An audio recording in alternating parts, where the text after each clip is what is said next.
इय्याका नअबुदु व इय्याका नस्तईन। अगर कोई गोरा ही आयत पढ़ेगा ना तो वो यही मतलब लेगा कि अल्लाह के अलावा किसी की इबादत भी नहीं करनी और अल्लाह ताला के सिवा किसी को मदद के लिए भी नहीं पुकारना। एक तो है ना ज़ाहिरी असबाब, वो तो कुरान में हुक्म है व तआवनु अलल बिर्रि वत तक़वा वला तआवनु अलल इस्मि वल उद्वान। एक है गायब में पुकारना, एक ऐसी हस्ती के बारे में जो आपके सामने मौजूद नहीं है और आप ये बिलीव रखते हैं कि वो ये कर देगी। मिसाल के तौर पे मैं आपको कहता हूँ मुझे पानी पिला दें, ये तो ठीक है, लेकिन आप बगदाद में दफन है या अजमेर में दफन है या लाहौर में दफन है और मैं कहता हूँ जी मुझे पानी पिला दें, ज़ाहिर आप नहीं पिला सकेंगे। सही। ये वही जुमला जो है वो फिर शिर्क की कैटेगरी में फॉल हो जाएगी। अल्लाह ने कहीं ये नहीं कहा कि आपने मेरे अलावा किसी को पुकारना है। मौला अली अलैहिस्सलाम को अल्लाह इख्तियार भी दे दे तब भी कहीं ये नहीं आया कि उनको पुकारना है। कुरान तो बिल्कुल वाज़ेह अपनी तौहीद के अंदर। बेशक। बाकी अगर अल्लाह ताला हमारी ख्वाहिशात के मुताबिक वो मामलात कर देता ना तो फिर हमारी आजमाइश खत्म हो जाती। सही। यानी हम तो इनडायरेक्टली गैरुल्लाह की इस्तानत को शिर्क कहते हैं ना, इय्याका नअबुदु व इय्याका नस्तईन। इसकी बजाय अगर ये आ जाता कि अल्लाह ताला फरमाता है या अली मदद मत कहो, या रसूलुल्लाह मदद मत कहो, या जिब्रील मदद मत कहो, तो काम ही खत्म हो जाता। सूरतुन नस्र, नस्र दरअसल मदद को कहते हैं। मदद के बारे में अहले सुन्नत का नज़रिया ये है हकीकी मददगार अल्लाह ही है। अल्लाह के अलावा कोई मदद नहीं कर सकता जब तक कि अल्लाह किसी को ताकत ना दे दे। अल्लाह जब ताकत दे दे और फिर बंदा कहे कि ये मदद नहीं कर सकता तो फिर वो बंदा जाहिल कहलाता है। हर चीज़ का खालिक व मालिक अल्लाह है। मदद असल में अल्लाह ही करता है, पर हम जो कहते हैं ना कि फ़लाँ मदद करता है, फ़लाँ करता है, जैसे नबी करते हैं, फरिश्ते करते हैं, अली करते हैं, ये हम कहते हैं। बस औकात लोग ना उलझन पैदा करते हैं, नहीं नहीं ये शिर्क हो जाएगा। मैंने कहा फ़र्क ये है कि जब आप किसी को मददगार कह रहे हैं क्या खुदा समझ के कह रहे हैं? कहा जी नहीं। तो मैंने कहा फिर शिर्क काहे का? हम मदद तो बहुत, जब मकान बनाते हैं तो तब भी हम दोस्तों से कहते हैं यारों को 5-7 लाख रुपया दे, थोड़ी जा आसरा करा। ये आसरा केशा है, मदद ही है ना, और क्या है। बेटे बेटियों की शादी रख लेते हैं तो फिर भी कहते हैं यार को 5-7 लाख रुपया थोड़े जा को 4-1 महीने कढ़ा। ये क्या है बताइए मुझे? मदद ही है ना जी। तो यहाँ लेना जायज़ है? नहीं समझ आ रही ना, यहाँ लेना जायज़ है? कहते हैं बिल्कुल जायज़ है। तो मैंने कहा अगर दुनियावी तरीक़ा कार के मुताबिक जायज़ है तो दीनी तरीक़ा तो उससे अफजल होता है, तो उसको फिर क्यों ना जायज़ कहते हैं? उलझन ये पैदा की जाती है, नहीं जी वो बंदे, वो अफराद, वो हस्तियाँ, वो बुज़ुर्ग जो कब्रों में तशरीफ़ ले गए उनसे मदद क्यों मांगते हैं? ये आपका शौक़ भी शेख मुहक्किक ने पूरा कर दिया है। वो फरमाते हैं, सवाल उठाया कि अल्लाह का वली जब तक ज़िंदा होता है तब तक मदद करता है या फिर कब्र में चल के भी वो कर सकता है? आपने जो जवाब दिया ज़रा हौसले वाला बंदा सुने। आप फरमाते हैं वली जब तक ज़िंदा रहता है वो तब भी मदद करता है, जब कब्र में चला जाए अल्लाह की अता से तब भी करता है, लेकिन दुनिया में रह के वो मदद थोड़ी करता है, कब्र में जाके ज़्यादा करता है। मुझे पता था कई बंदे चुप हो जाएंगे, ये की मतलब होया भाई, दुनिया में रह के वो मदद थोड़ी करता है, कब्र में चल के मदद।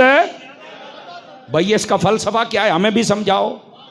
अब जो कहते हैं शेख मुहक्किक हमारा है, तो मैं कहता तकड़ा होके सुन उन्होंने क्या फरमाया। वो फरमाते हैं वजह ये है हमारा ये जिस्म ये मिसले पिंजरा के है और इसके अंदर हमारी रूह कैद है।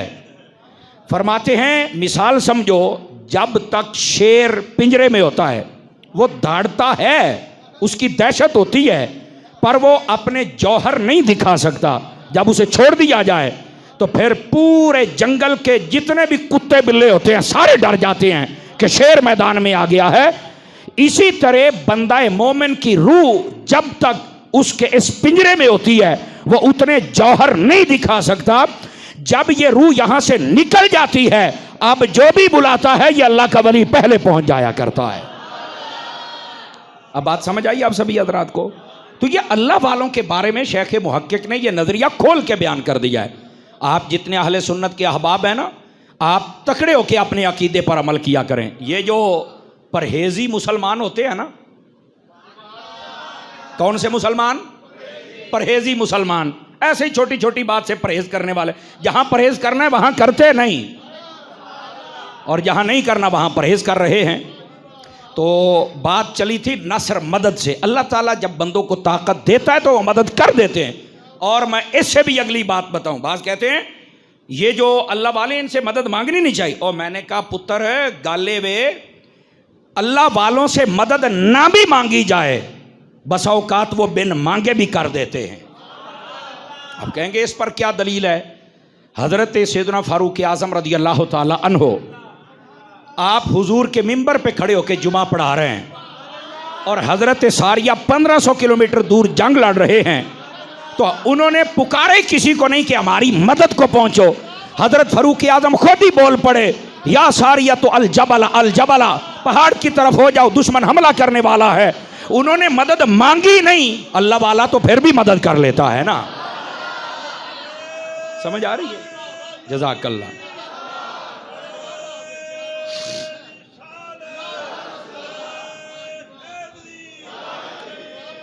जज़ाकल्लाह। तो समझ आ रही है मेरी बात की? तो ये नजरिया कुरान और हदीस में है, ऐसी कोई बात नहीं। तो फिर भैया ही सवाल हो जाता है वो तो तब जिंदा थे तब मदद कर ली। मैं क्या जिंदियां दी मदद तब मन तेनू कब्र वाली भी मनवा मांगा, जिंदा दी तो मान ले अगे फिर टोर नहीं जी। जो मर जाए वो तो फायदा देता ही नहीं। मैंने कहा कमाल है, फायदा भी नहीं देता। नहलाते भी हो, कफन भी जनाब 5000 का पहनाते हो, खुशबू भी लगाते हो, फूल भी डालते हो, मोढ़ियां ते भी चैंदे हो, खैर ते है ही भाई। फायदा ही नहीं देता तो आग लगा।